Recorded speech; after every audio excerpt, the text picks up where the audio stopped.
വേഗം വരുന്ന കർത്താവായ യേശു ക്രിസ്തുവിന്റെ നാമത്തിൽ എല്ലാ വിശുദ്ധന്മാർക്കും സ്നേഹവദനം. കൃപയാൽ നമുക്ക് ഒരു ദിവസം കൂടി കർത്താവ് ദാനമായി തന്നു. കഴിഞ്ഞ രാത്രിയിൽ നമ്മൾ കിടന്നുറങ്ങിയപ്പോൾ നമ്മൾ യാത്ര ചെയ്യുന്ന ഈ ഭൂമി അതേ സ്പീഡിൽ കറങ്ങിയായിരുന്നു.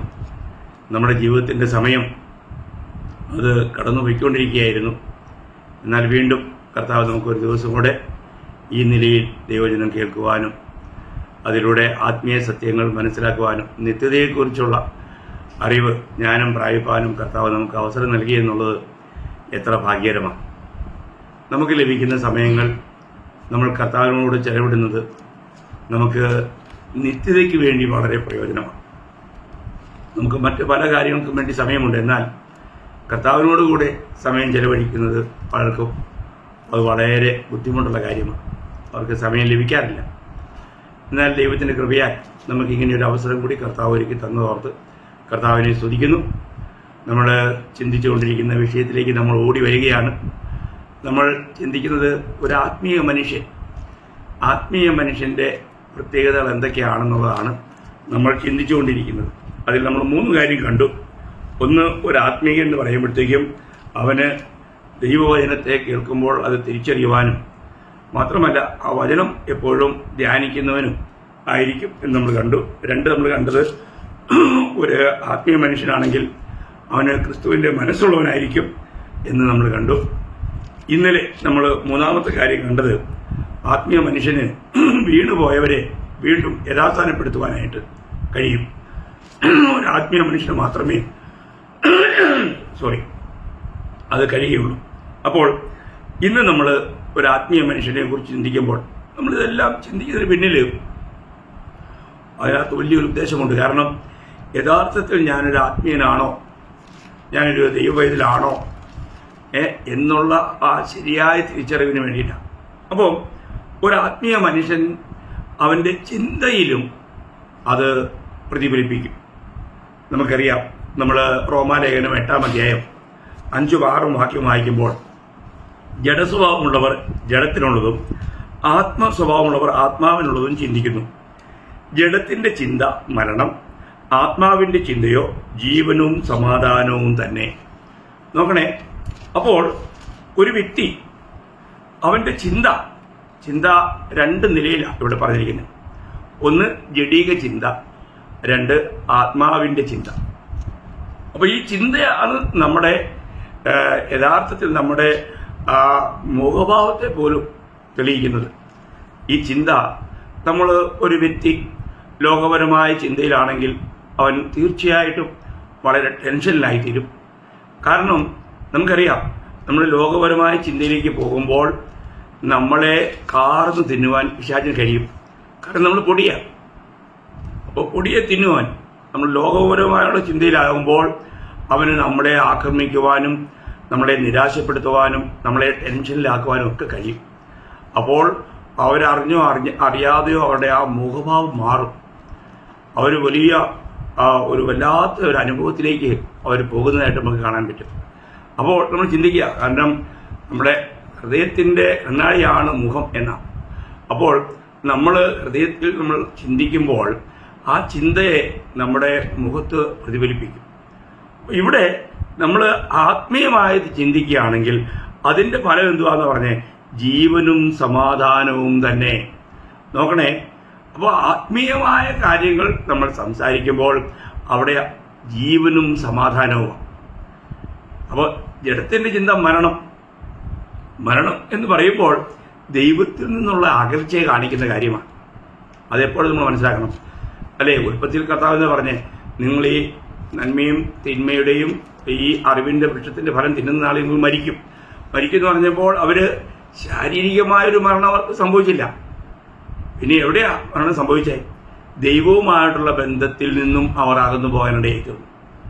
അതുകൊണ്ടാണ് ദൈവം തോട്ടത്തിൽ നടക്കുന്ന ഒച്ച കേട്ടപ്പോൾ അവർ ഓടി ഒളിക്കുവാൻ ആരംഭിച്ചു. അവർ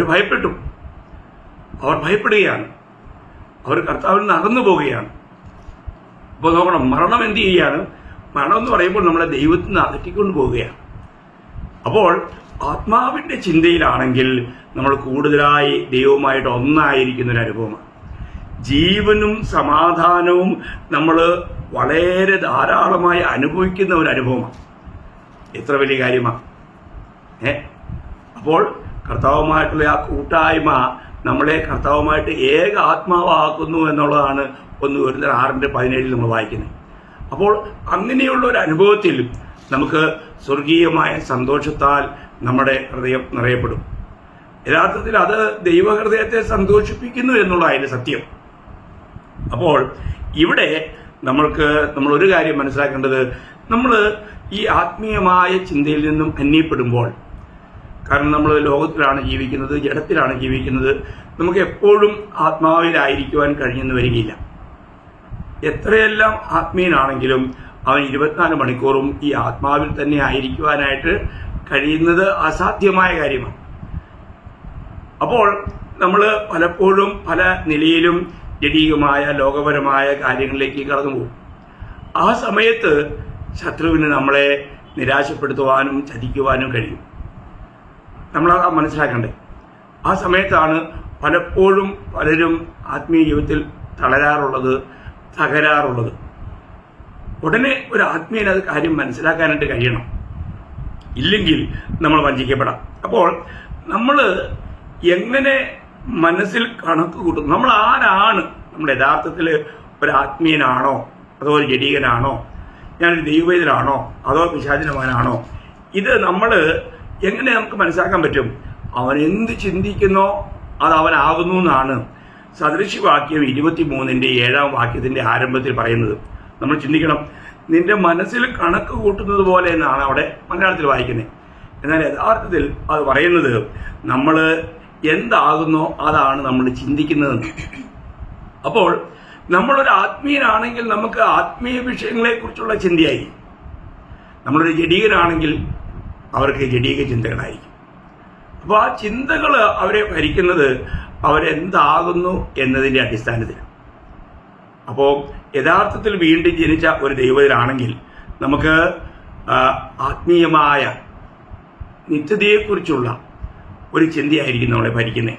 നമുക്കറിയാം, നമ്മൾ ഇന്ന് അനേകരും വചനം കേൾക്കുമ്പോൾ തന്നെ മറ്റു പല അന്യചിന്തകൾ അവരെ ഭരിക്കുന്നതുകൊണ്ട് ഈ വചനം അവരിൽ വേണ്ടുവണ്ണം ക്രിയ ചെയ്യുന്നില്ല, ഫലവത്താകുന്നില്ല. അത് നമുക്കറിയാം. നമ്മൾ കർത്താവ് പറഞ്ഞ ആ വിധക്കാരൻ്റെ ഉപമയിൽ പറഞ്ഞല്ലോ, വിധിക്കുന്നവൻ വിധിക്കാൻ പുറപ്പെട്ടു. എന്നാൽ അവിടെ 4 നിലയിലുള്ള സ്ഥലങ്ങളിലാണ് വീഴുന്നത്. ചിലത് വഴിയരികെ വീണു, അത് പറവകൾ വന്ന് തിന്നു. ചിലത് പാറസ്ഥലത്ത് വന്നു, അത് മുളച്ചു വന്നെങ്കിലും അതിന് മണ്ണ് ഇല്ലാത്തതുകൊണ്ട് അതിന് ആഴത്തിൽ വേര് പോകാനും കഴിഞ്ഞില്ല, അത് പെട്ടെന്ന് വാടിപ്പോയി. ചിലത് മുള്ളിനിടയിൽ വീണു. അപ്പോൾ ഈ മുള്ളിനിടയിൽ വീണത് മുള്ള് ഞെരുക്കിക്കളഞ്ഞെന്ന അവിടെ പറഞ്ഞിരിക്കുന്ന ഒരു പ്രത്യേക കാര്യം, അവര് ഈ ലോകത്തിന്റെ ധനത്തിന്റെ ചിന്തകൾ എന്നുള്ള കാര്യമാണ് അവിടെ നമുക്ക് പ്രത്യേകമായിട്ടും കർത്താവ് എടുത്തു പറയുന്നത്. ഞാൻ ആ കാര്യം, ആ വാക്യം മാത്രം, നമ്മൾ മത്തായി 13:22 മുള്ളിനിടയിൽ വിധിക്കപ്പെട്ടതോ ഒരുത്തന് വചനം കേൾക്കുന്നുവെങ്കിലും ഈ ലോകത്തിന്റെ ചിന്ത, കണ്ടോ, ഈ ലോകത്തിന്റെ ചിന്തയും ധനത്തിന്റെ വഞ്ചനയും വചനത്തെ ജനിക്കിയിട്ട് നിഷ്ഫലനായി തീരുന്നതാകുന്നു. കണ്ടോ, അത് എത്ര ഒരു മുന്നറിയിപ്പാണ്, ഈ ലോകത്തിന്റെ ചിന്ത. അപ്പം ഒരു ലോക മനുഷ്യനെ സംബന്ധിച്ചിടത്തോളം അവനെ ഭരിക്കുന്ന ഒരു കാര്യം എന്താണ്?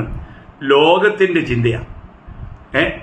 അപ്പോ ആ മുള്ളിനിടയിൽ വിതയ്ക്കപ്പെട്ട വിത്ത് പോലെ അനേകരുടെയും ജീവിതത്തിൽ വചനം കേട്ടിട്ട് അവരതനുസരിച്ച് ശരിക്കുള്ള ഒരു ഫലം കൊടുക്കുവാൻ കഴിയാത്തൊരനുഭവം. അത് നമ്മളിലുള്ള ഇങ്ങനെയുള്ള ഈ നെഗറ്റീവ് ചിന്താഗതികൾ. നമ്മൾ യഥാർത്ഥത്തിൽ ക്രിസ്തുവിലായി നമ്മൾ കർത്താവിനോട് ഒന്നായി നമ്മൾ കർത്താവിന് നമ്മുടെ കർത്തൃത്വം കൊടുത്തു എങ്കിൽ, നമ്മൾ കൊളോസ്യ ലേഖനം 3:1-2 വാക്യം വായിക്കുമ്പോൾ വായിക്കുന്നത്, നിങ്ങൾ ക്രിസ്തുവിനോട് കൂടെ ഉയർത്തെഴുന്നേറ്റിരിക്കുന്നു എങ്കിൽ ക്രിസ്തു ദൈവത്തിന്റെ വലത്തുഭാഗത്തിരിക്കുന്നതുമായ ഉയരത്തിലുള്ളത് അന്വേഷിപ്പിൻ, അത് തന്നെ ചിന്തിപ്പിൻ. നോക്കണം, അത് തന്നെ ചിന്തിപ്പിൻ. അപ്പൊ നമ്മുടെ ചിന്തകൾ എങ്ങനെയുള്ളതാകുന്നു എന്നുള്ള അത് വളരെ വിലപ്പെട്ടൊരു കാര്യമാണ്. നമ്മൾ ഇന്നത്തെ നമ്മുടെ ജീവിതം പരിശോധിച്ചാൽ നമ്മുടെ ചിന്താഗതികൾ എവിടെയാണ്? ഇന്ന് രാവിലെ എഴുന്നേറ്റപ്പോൾ നമുക്ക് ആദ്യമുണ്ടായ ചിന്തകൾ എന്തായിരുന്നു? നമുക്ക് ദൈവമുഖത്തേക്ക് നോക്കുവാനും ആ കർത്താവിന് നന്ദി പറയുവാനും കർത്താവ് ചെയ്ത ഉപകാരങ്ങൾക്ക് വേണ്ടിയിട്ട് സ്തോത്രം ചെയ്യാനൊക്കെ നമുക്ക് കഴിഞ്ഞോ? വളരെ വിലപ്പെട്ട ഒരു കാര്യമാണ് പ്രിയപ്പെട്ടവരെ. അപ്പോൾ ഒരു ആത്മീയന്റെ ചിന്തയും ഒരു ജഡീകന്റെ ചിന്തയും തമ്മിൽ വളരെ വ്യത്യാസമുണ്ട്. നമുക്കറിയാം, കർത്താവിന് വിളിയേറ്റ് ഇറങ്ങിയ അബ്രഹാം കനാനിൽ വന്ന് പാർക്കുമ്പോഴും, കനാൻ ദേശം എന്ന് പറഞ്ഞാൽ വളരെ നല്ല ദേശമാണ്. അങ്ങനെയുള്ള ആ ദേശത്തിലേക്ക് തൻ്റെ ഹൃദയം അല്ലെങ്കിൽ തൻ്റെ ചിന്തകൾ പോയില്ല. ഇനിയും എങ്ങനെയെല്ലാം എനിക്ക് ധനവാനാകാം എന്നുള്ളതല്ലായിരുന്നു അബ്രഹാമിന്റെ ചിന്ത. അതിനെക്കുറിച്ച് പുതിയ നിയമത്തിൽ എബ്രായ ലേഖനത്തിൽ പറയുന്ന ഒരു കാര്യം, എബ്രായർ 11-ാം അധ്യായം 9-ഉം 10-ഉം വാക്യം ഞാൻ വായിക്കാം. വിശ്വാസത്താൽ അവൻ വാഗ്ദത്ത ദേശത്ത് ഒരു അന്യദേശത്ത് എന്ന പോലെ ചെന്ന് വാഗ്ദത്തത്തിന് കൂട്ടവാസികളായ ഇസ്ഹാക്കിനോടും യാക്കോബിനോടും കൂടെ കൂടാരങ്ങളിൽ പാർത്തുകൊണ്ട് ദൈവം ശില്പിയായി നിർമ്മിച്ചതും അടിസ്ഥാനങ്ങളുള്ളതുമായ നഗരത്തിനായി കാത്തിരുന്നു. നോക്കണേ, അപ്പോൾ ഈ വിളിക്കപ്പെട്ട ഒരു വ്യക്തിക്ക് ഈ ദർശനം ദൈവം കൊടുക്കും. അത് വളരെ വിലപ്പെട്ട കാര്യമാണ് ദൈവമക്കളെ. നിത്യതയുടെ കാഴ്ചപ്പാട് നമുക്കുണ്ടായിരിക്കണം. അപ്പൊ ഇവിടെ അബ്രഹാം കനാനിലല്ല തന്റെ മനസ്സുറപ്പിച്ചത്. ദൈവം എനിക്ക് വേണ്ടി ഒരു നഗരം ഒരുക്കുന്നുണ്ട് എന്നുള്ള ആ ബോധ്യം അബ്രഹാമിനെ ഭരിച്ചിരുന്നു. നമ്മൾ ചിന്തിക്കുക, ഇന്ന് രക്ഷിക്കപ്പെട്ട നമ്മളിൽ ഈ ഒരു ബോധ്യമുണ്ടോ? യഥാർത്ഥത്തിൽ രക്ഷിക്കപ്പെട്ട എല്ലാവർക്കും നിത്യതയെക്കുറിച്ചൊരു കാഴ്ചപ്പാടുണ്ട്. അവരെക്കുറിച്ച് ദൈവത്തിന്റെ വചനത്തിൽ പറഞ്ഞിരിക്കുന്നത്, അതിന്റെ ഈ എബ്രായ ലേഖനം 11-ാം അധ്യായം 16-ാം വാക്യം, അവരോ അധികം നല്ലതിന് സ്വർഗീയമായതിനെ തന്നെ കാംക്ഷിച്ചിരുന്നു. ആകയാൽ ദൈവം അവരുടെ ദൈവം എന്ന് വിളിക്കപ്പെടുവാൻ ലജ്ജിക്കുന്നില്ല. അവൻ അവർക്കായി ഒരു നഗരം ഒരുക്കിയിരിക്കുന്നുവല്ലോ. അപ്പം വിളിക്കപ്പെട്ട ദൈവമക്കൾക്ക് ഈ കാര്യത്തിൽ നല്ലൊരു കാഴ്ചപ്പാട് ഉണ്ടായിരുന്നു എന്ന് കാണാൻ കഴിയും. അവരെക്കുറിച്ച് പറഞ്ഞിരുന്ന ഒരു വാക്കോടെ ഞാൻ ഇതിനുള്ള ബന്ധത്തിൽ വായിക്കാൻ ആഗ്രഹിക്കുക. അതിന്റെ എബ്രായ ലേഖനം 13-ാം അധ്യായം അതിന്റെ 14-ാം വാക്യം, ഇവിടെ നമുക്ക് നിലനിൽക്കുന്ന നഗരമില്ലല്ലോ, വരുവാനുള്ളതത്രേ നാം അന്വേഷിക്കുന്നത്. അപ്പോൾ ഇവിടെ നമുക്ക് നിലനിൽക്കുന്ന നഗരമില്ലല്ലോ, വരുവാനുള്ളതത്രേ നാം അന്വേഷിക്കുന്നത്. അപ്പോൾ യഥാർത്ഥത്തിൽ ഒരു ആത്മീയനെ സംബന്ധിച്ചിടത്തോളം അവൻ ഈ ലോകത്തിൽ നശിച്ചു പോകുന്ന ഈ ലോകത്തിൽ ഉള്ളതിലല്ല അവന്റെ ചിന്ത, അവന്റെ ശ്രദ്ധ, അവന്റെ അന്വേഷണം. അവൻ നിത്യതയുടെ കാഴ്ചപ്പാടുള്ളവനായിരിക്കും.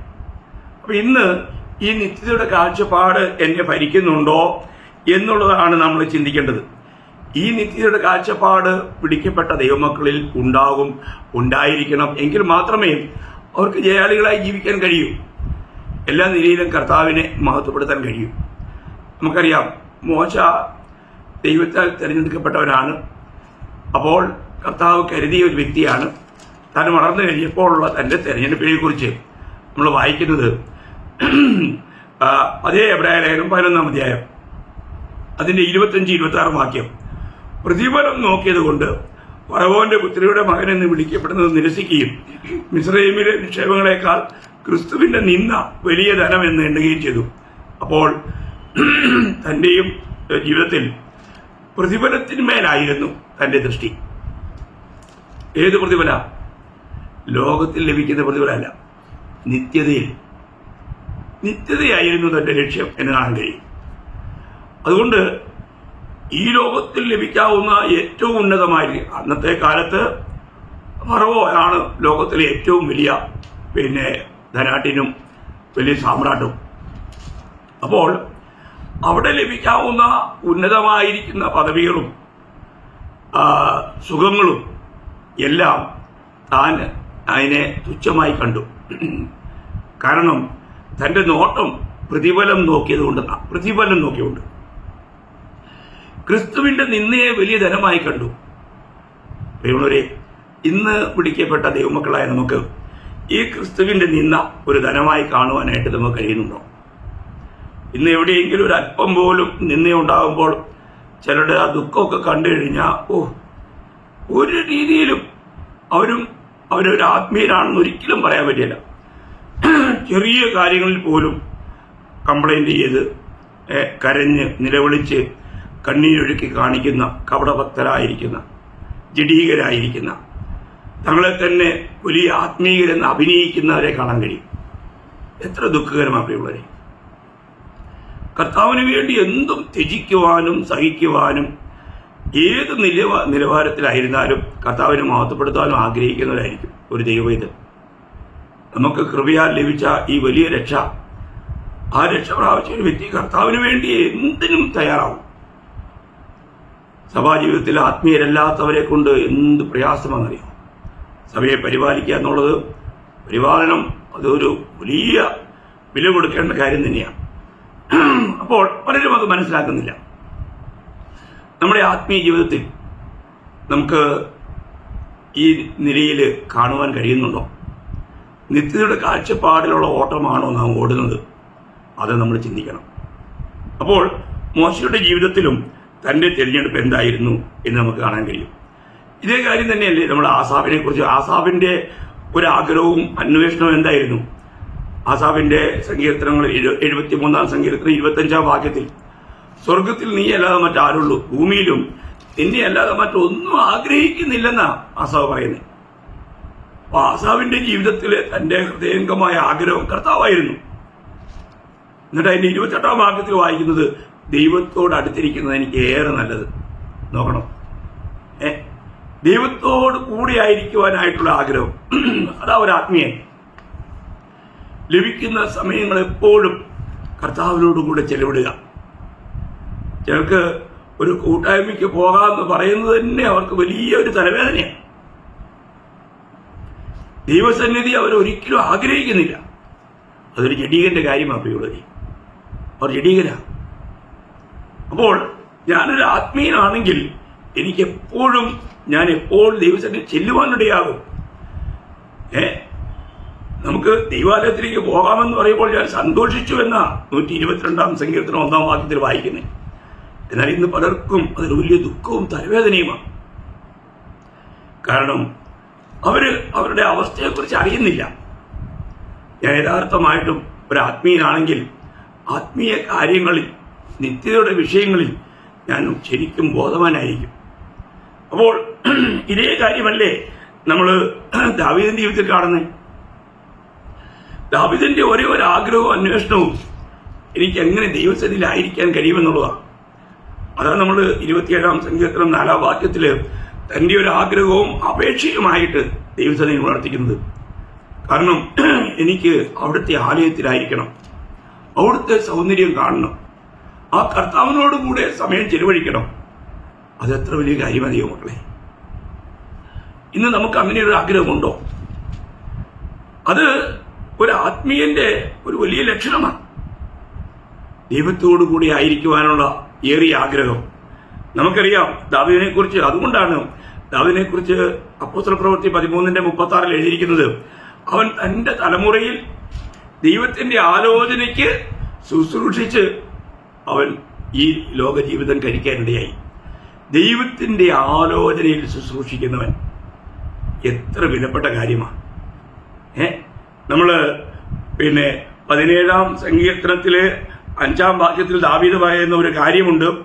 താൻ പറയുന്നത് ഇങ്ങനെയാണ്, എന്റെ നടപ്പ് നിന്റെ ചുവടുകളിൽ തന്നെയായിരുന്നു, എന്റെ കാൽ വഴുതിയതുമില്ല. എന്റെ കാൽ വഴുതിയതുമില്ല. ദൈവത്തിന്റെ കാൽ ചുവടുകളിൽ നടക്കുന്ന ഒരു ദാവീദ് നോക്കുക. ദാവീദ് കർത്താവിന് വേണ്ടി സംസാരിക്കുന്നത് നമുക്കറിയാൻ കഴിയും. നമ്മൾ 2 ശമൂവേൽ അതിന്റെ 23-ാം അധ്യായത്തിന്റെ 23-ാം അധ്യായം അതിന്റെ 2-ാം വാക്യത്തിൽ വായിക്കുന്നത് 23:2, യഹോവയുടെ ആത്മാവ് എന്നിൽ സംസാരിക്കുന്നു, അവന്റെ വചനം എന്റെ നാവിന്മേൽ ഇരിക്കുന്നു. ഉണ്ടോ? അവിടെ യഹോവയുടെ ആത്മാവ് എന്നിൽ സംസാരിക്കുന്നു, അവന്റെ വചനം എന്റെ നാവിന്മേൽ ഇരിക്കുന്നു. അപ്പോൾ ദൈവത്തോട് കൂട്ടായ്മ അനുഭവിക്കുന്ന, ദൈവസന്നിധിയിൽ സമയം ചെലവഴിക്കുന്ന ആ ദാവീദ് ഇവിടെ പറയുകയാണ്, എന്താണ്? യഹോവയുടെ ആത്മാവ് എന്നിൽ സംസാരിക്കുന്നു, അവന്റെ വചനം എന്റെ നാവിന്മേൽ ഇരിക്കുന്നു. ഓ, എത്ര വിലപ്പെട്ട കാര്യമാണ് മക്കളെ. നമ്മുടെ ജീവിതത്തിൽ ആത്മീയ ജീവിതത്തിൽ നമ്മൾ വളരെ ഗഹനമായിട്ട് മനസ്സിലാക്കേണ്ട ഒരു കാര്യമാണ്. ഇന്ന് നമുക്ക് നമ്മുടെ ജീവിതാനുഭവം നോക്കുമ്പോൾ എങ്ങനെയാണ് ഈ ദാവീദ് പറയുന്ന 19-ാം സങ്കീർത്തനം 14-ാം വാക്യത്തിൽ, എൻ്റെ വായിലെ വാക്കുകളും എൻ്റെ ഹൃദയത്തിലെ ധ്യാനവും നിനക്ക് പ്രസാദമായിരിക്കുമാറാകട്ടെ. ഓ, നമ്മൾ ചിന്തിച്ചേ ദൈവമക്കളെ, നമ്മുടെ വാക്കുകൾ കേൾക്കുന്ന ദൈവം സന്തോഷിക്കുന്നുണ്ടോ? നമ്മുടെ വാക്കുകൾ കേൾക്കുന്നവർക്ക് ആത്മീയ ഉന്നതി വരാറുണ്ടോ? നമ്മുടെ വാക്കുകൾ ഉപ്പിനാൽ രുചി വരുത്തിയതാണോ? നമ്മളതാ പരിശോധിക്കുന്നത്. എൻ്റെ ഹൃദയത്തിൽ വിചാരങ്ങൾ കാണുന്ന ദൈവം സന്തോഷിക്കുന്നുണ്ടോ? ദൈവത്തെ പ്രസാദിപ്പിക്കുന്ന വിചാരങ്ങളാണോ നമ്മുടെ ഉള്ളിൽ നടക്കുന്നത്? ഒരാത്മീയൻ ഈ വിഷയത്തിൽ വളരെ ശ്രദ്ധാലുവായിരിക്കും. അപ്പം നമ്മുടെ ഹൃദയത്തിൽ ഇന്ന് നശിച്ചു പോകുന്ന ആത്മാക്കളെ കുറിച്ച് ഭാരമുള്ളവർ വളരെ കുറവാണ്.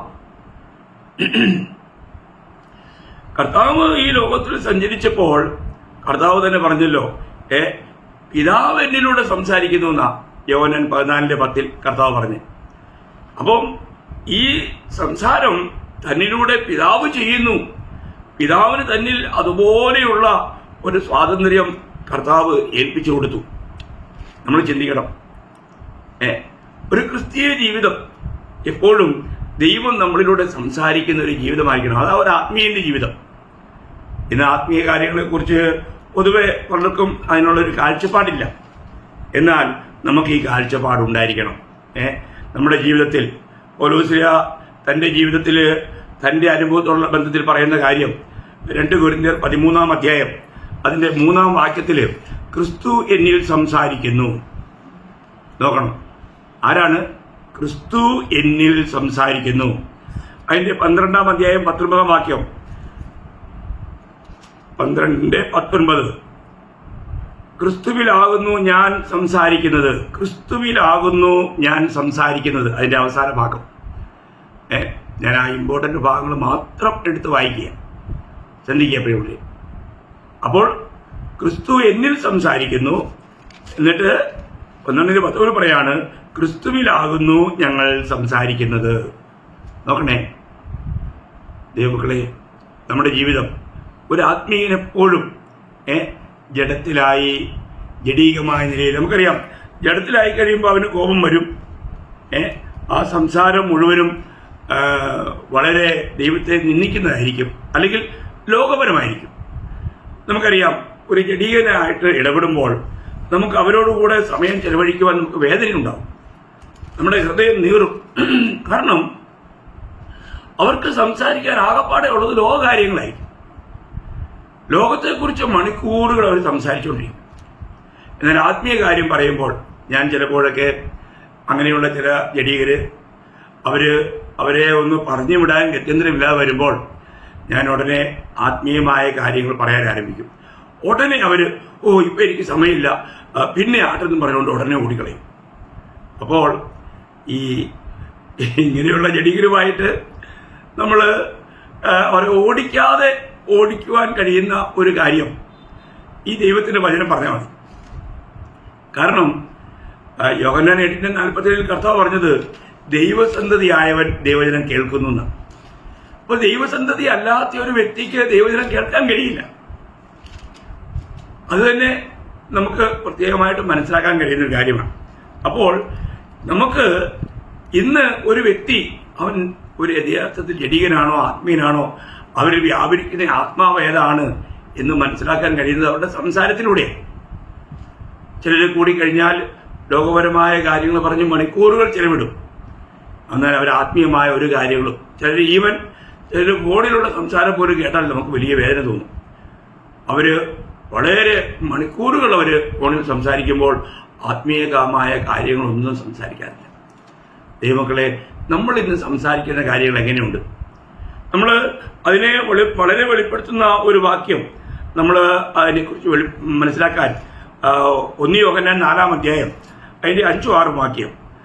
അവർ ലൗകികന്മാരാകയാൽ, ജഡീകരെ കുറിച്ച് പറയുന്ന കാര്യമാണ്, അവർ ലൗകികന്മാരാകയാൽ ലൗകികമായി സംസാരിക്കുന്നു, ലോകം അവരുടെ വാക്ക് കേൾക്കുന്നു. ഞങ്ങൾ ദൈവത്തിൽ നിന്നുള്ളവരാകുന്നു, ദൈവത്തെ അറിയുന്നവർ ഞങ്ങളുടെ വാക്ക് കേൾക്കുന്നു, ദൈവത്തിൽ നിന്നുള്ളവനല്ലാത്തവൻ ഞങ്ങളുടെ വാക്ക് കേൾക്കുന്നില്ല.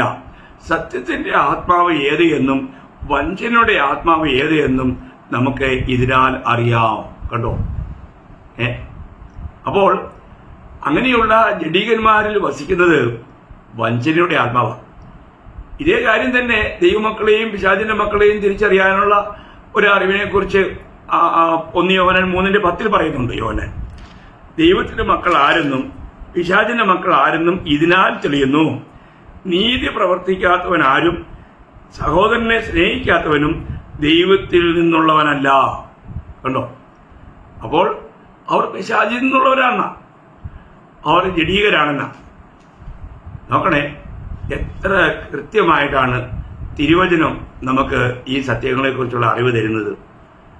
ദൈവമക്കളെ, നമ്മൾ ചിന്തിക്കണം. ഇന്ന് നമുക്ക് നമ്മുടെ ചിന്തകൾ ജഡീകമാണോ അതോ ആത്മീകമാണോ? ദൈവമക്കള് ചിന്തിക്കേണ്ടത് ഉയരങ്ങളിലെ കാര്യങ്ങളല്ലേ?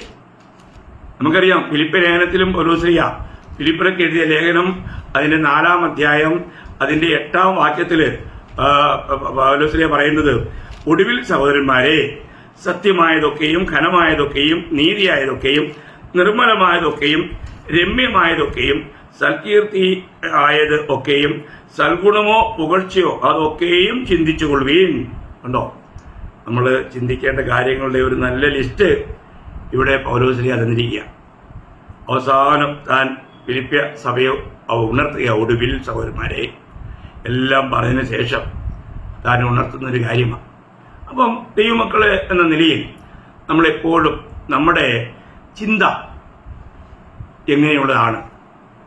നമ്മുടെ ചിന്തയെ നമ്മൾ പരിശോധിക്കുമ്പോൾ ഞാനൊരു ജഡീകനാണോ ആത്മീയനാണോ എന്ന് നമുക്ക് തിരിച്ചറിയാൻ കഴിയും. നമുക്ക് ജീവിതത്തിൽ ലഭിക്കുന്ന സമയങ്ങൾ യഥാർത്ഥത്തിൽ നമ്മൾ ലൗകികമായ ജഡീകമായ ചിന്തകളിലാണെങ്കിൽ അവർ തികച്ചും ജഡീകരാണ്. എന്നാൽ നമ്മൾ സ്വർഗീയമായ ദൈവികമായ നിത്യതയോട് ബന്ധപ്പെട്ട കാര്യങ്ങളിൽ നമ്മൾ ചിന്തയിലാണെങ്കിൽ അവരെ യഥാർത്ഥത്തിൽ ആത്മീയരാണെന്നാണ് തിരുവചനം നമ്മളെ പഠിപ്പിക്കുന്നത്. നമുക്ക് നമ്മളിലേക്ക് ആരും നോക്കുമ്പോൾ നമ്മുടെ ചിന്തയെ മറ്റുള്ളവരാരും കാണുന്നില്ലായെങ്കിലും, ചിന്തയെക്കുറിച്ച് പറഞ്ഞാൽ ഒരുപാട് വിഷയങ്ങളുണ്ട്, ഞാൻ അങ്ങോട്ടൊന്നും പോകുന്നില്ല. നമ്മളൊരു ആത്മീയനോ ജഡീകനോ എന്നതിൻ്റെ തിരിച്ചറിവിന് വേണ്ടിയുള്ള അല്പ കാര്യങ്ങൾ മാത്രമാണ് പങ്കുവയ്ക്കുന്നത്. അല്ലെങ്കിൽ പിന്നെ ചിന്തയെക്കുറിച്ച് വിചാരപ്പെടുന്നതിനെ കുറിച്ചൊക്കെ ഒരുപാട് കാര്യങ്ങൾ നമുക്ക് മണിക്കൂറുകൾ പറഞ്ഞാൽ തീരെയല്ല. നമുക്കതല്ലോ നമ്മൾ അല്പസമയം കൊണ്ട്, ഞാൻ യഥാർത്ഥത്തിൽ ഒരു ആത്മീയനാണെങ്കിൽ എൻ്റെ ചിന്താഗതികൾ എപ്പോഴും നിത്യതയെക്കുറിച്ചുള്ള സ്വർഗീയമായ ദൈവീകമായ ആത്മീയമായ കാര്യങ്ങളായിരിക്കും. എന്നാൽ ഞാൻ ജഡീകനാണെങ്കിൽ എൻ്റെ ചിന്തകൾ എപ്പോഴും ഈ ലോകത്തെക്കുറിച്ചും ലോകത്തിലെ നേട്ടങ്ങളെക്കുറിച്ചും ലോകത്തിൽ ലഭിക്കാവുന്ന സ്ഥാനമാനങ്ങൾ ബഹുമാനങ്ങൾ ലോകത്തിൽ കൈവരിക്കാവുന്ന കാര്യങ്ങളെക്കുറിച്ച് ജഡീകമായിരിക്കുന്ന കാര്യങ്ങളെക്കുറിച്ച് അനേക തെറ്റായ ചിന്താഗതികളായിരിക്കും. അപ്പോൾ ഇന്ന് ഏത് ചിന്തയാണ് നമ്മളെ ഭരിക്കുന്നത്? നമ്മുടെ ചിന്തകളെ നമ്മളൊന്ന് വിലയിരുത്തിയാൽ ഞാനൊരു ആത്മീയനാണോ ജഡീകനാണോ എന്ന് നമുക്ക് തിരിച്ചറിയാനായിട്ട് വളരെ എളുപ്പമുണ്ടാവും.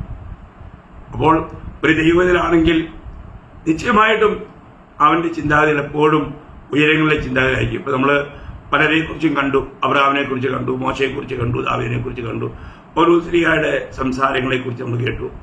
ഓരോ കാര്യങ്ങളും പ്രിയമുള്ളവരെ നമ്മൾ ഹൃദയം നിറഞ്ഞ് കവിയുന്നതാണ് വായി പ്രസ്താവിക്കുന്നത്. നമ്മുടെ ചിന്തകൾ, നമ്മുടെ വിചാരങ്ങൾ, നമ്മളുടെ ആഗ്രഹങ്ങൾ എന്താണ്? നിത്യതയെക്കുറിച്ചുള്ളവയാണോ? അത് നമ്മൾ വിവേചിക്കണം. അതുകൊണ്ട് ഞാനൊരു ആത്മീയനോ ജഡീകനോ എന്ന് നമ്മൾ തിരിച്ചറിഞ്ഞ് ഒരു യഥാർത്ഥമായ ആത്മീയ ജീവിതം നയിച്ചുകൊണ്ട് കർത്താവിനെ മഹത്വപ്പെടുത്തുവാൻ, കർത്താവിന് പ്രയോജനപ്പെടുവാൻ ഈ വചനങ്ങളാൽ ദൈവമായ കർത്താവ് ഈ കേൾവിക്കാരായ എല്ലാവരെയും സഹായിക്കട്ടെ, അനുഗ്രഹിക്കട്ടെ എന്ന് പ്രാർത്ഥിച്ചുകൊണ്ട് ഇന്നത്തെ ഈ സന്ദേശം ഞാൻ ഇവിടെ നിർത്തുന്നു. കർത്താവിന് എല്ലാ മഹത്വവും അർപ്പിക്കുന്നു.